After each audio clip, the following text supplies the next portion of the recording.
Bismillahirrahmanirrahim. Assalamualaikum warahmatullahi wabarakatuh.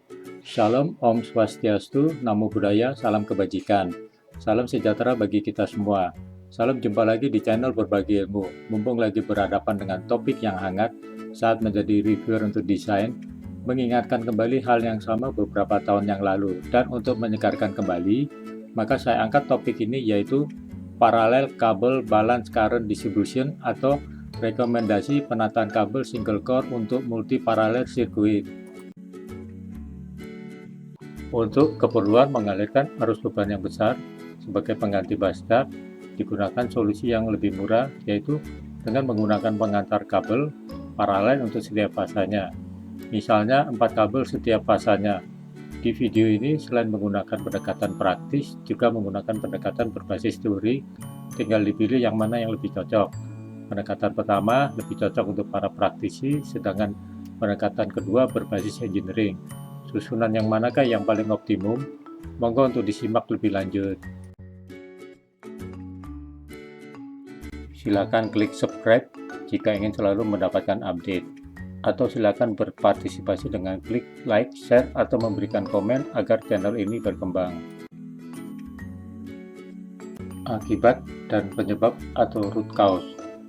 Akibat dari ketidakseimbangan arus distribusi dapat menyebabkan hotspot pada kabel yang dapat merusak isolasi dan memperpendek umur kabel. Metalik kabel tray terjadi pemanasan yang tidak merata. Adapun penyebab atau root cause-nya adalah minimal sebagai berikut. Faktor geometri susunan kabel, perbedaan impedansi di antara kabel, terutama karena perbedaan panjang, interaksi medan magnet dan impedansi di antara kabel, karena resistansi, self-reaktansi, dan mutual reaktansi. Berikut ini adalah beberapa referensi yang saya gunakan. Yang pertama adalah ChatGPT sebagai asisten AI saya dengan memancing apakah AI akan menjawab dengan tepat. Yang kedua adalah merupakan referensi yang paling awal saya dapatkan, yaitu dari buku Electrical Installation Handbook volume 2 yang ditulis oleh Gunther G. Said. Yang ketiga adalah dari pabrikan kabel Prysmian melalui internet. Yang keempat adalah forum internet engineering tips, cable in trefoil. Yang kelima adalah dari video YouTube dengan judul Separating Current in Parallel Single Core 3-Phase Cable. Yang terakhir adalah paper atau jurnal dengan judul A Study on the Overheating of the Power Cable Tray oleh Young Jo Choi dan Young Ho Lee, Korea. Pertanyaan ke ChatGPT sebagai berikut, yaitu mengenai balance of current distribution in parallel cables. Dijawab oleh GPT sebagai berikut. 1. Mengidentifikasi kabel. 2. Menentukan faktor pengelompokan. 3. Pengelompokan kabel. 4. Jarak di antara kelompok kabel. 5. Penyeimbangan arus dalam setiap grup, misalnya dengan teknik pengaturan luas penampang atau pemasangan alat pembagi arus. Inilah menurut saya jawaban inti dari ChatGPT. 6. Monitoring dan testing.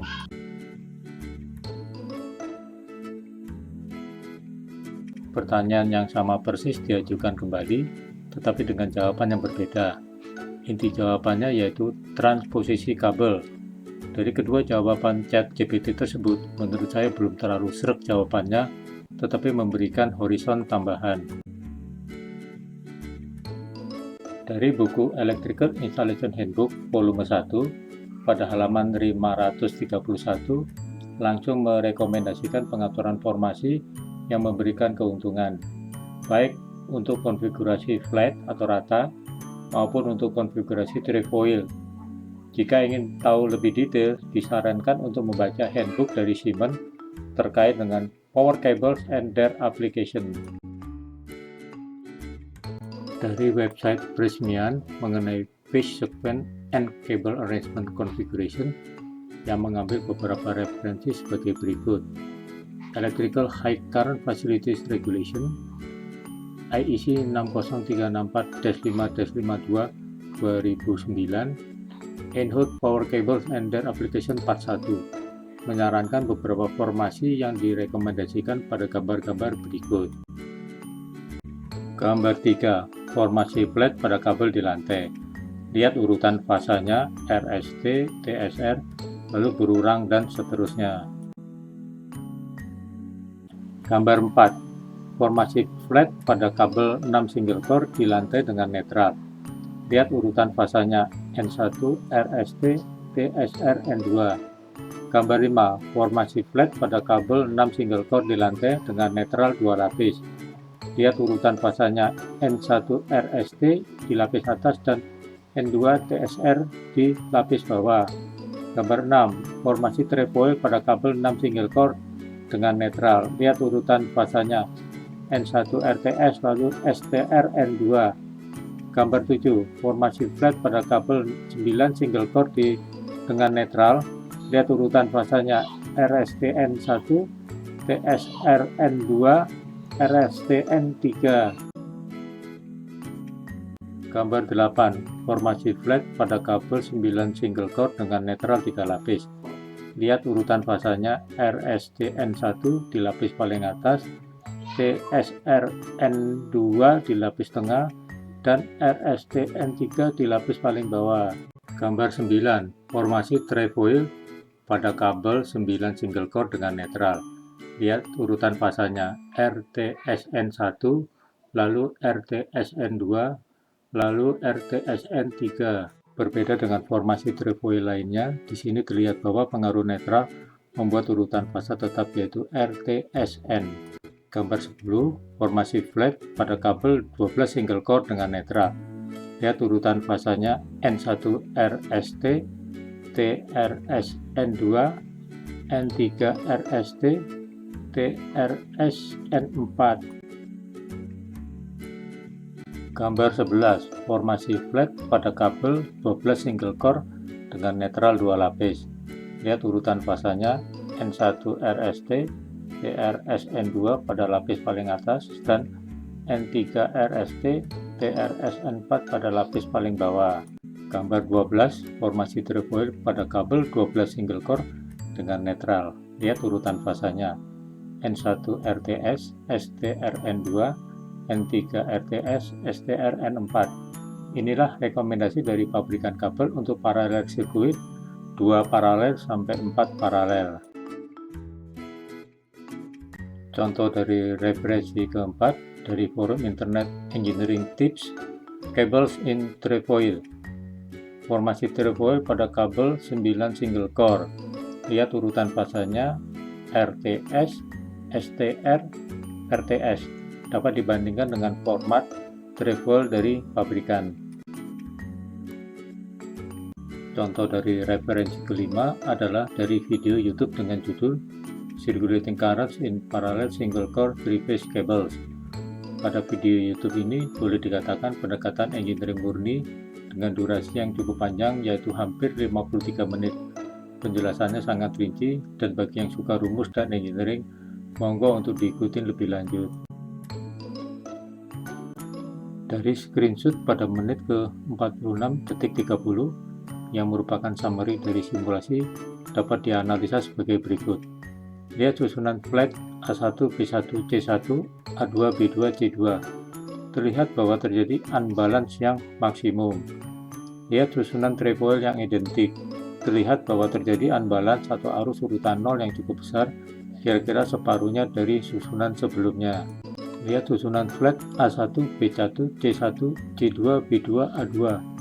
Terlihat bahwa tidak muncul adanya komponen urutan 0. Juga lihat pada susunan trefoil simetrik. Terlihat juga bahwa tidak muncul adanya komponen urutan 0 atau unbalance yang minimum. Jadi, formasi susunan flat yang simetris dan trefoil yang simetris merupakan susunan formasi yang paling optimum.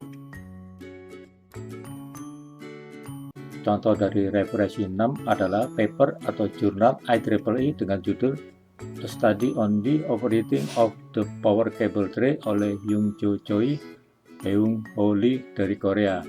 Studi ini merupakan pendekatan yang paling komprehensif menurut penulis karena berdasarkan kasus nyata serta dilakukan studi analisa dengan pendekatan simulasi analisa finite element. Kronologis lengkapnya sebagai berikut. 4 kabel daya per fasa telah terpasang pada tray atau ladder antara auxiliary transformer dan metal clad switchgear tegangan 6,9 kV. Masalah panas berlebih terjadi hingga 70 derajat Celcius pada anak tangga ladder telah diidentifikasikan menggunakan kamera thermal. Juga arus induksi telah diukur hingga 270 ampere meskipun pada gambar terukur sekitar 40 ampere pada ujung kabel ground yang tidak berisolasi.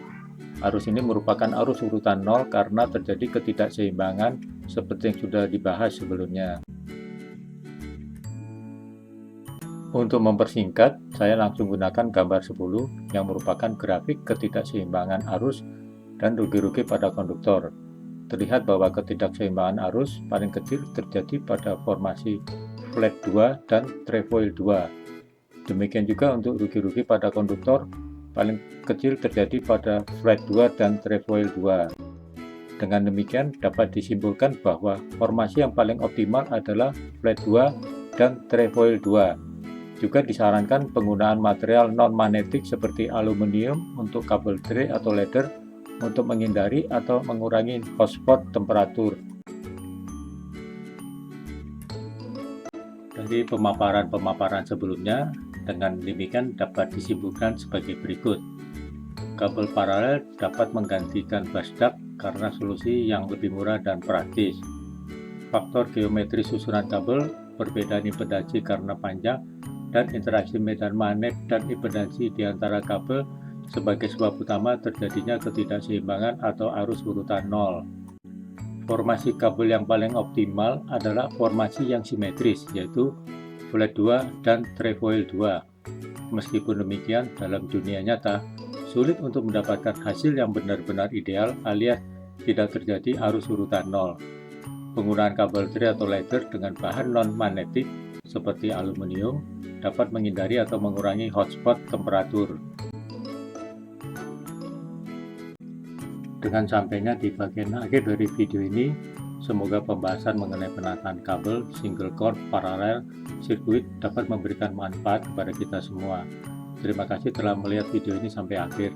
Wassalamualaikum, sampai jumpa pada video berikutnya. Bye-bye.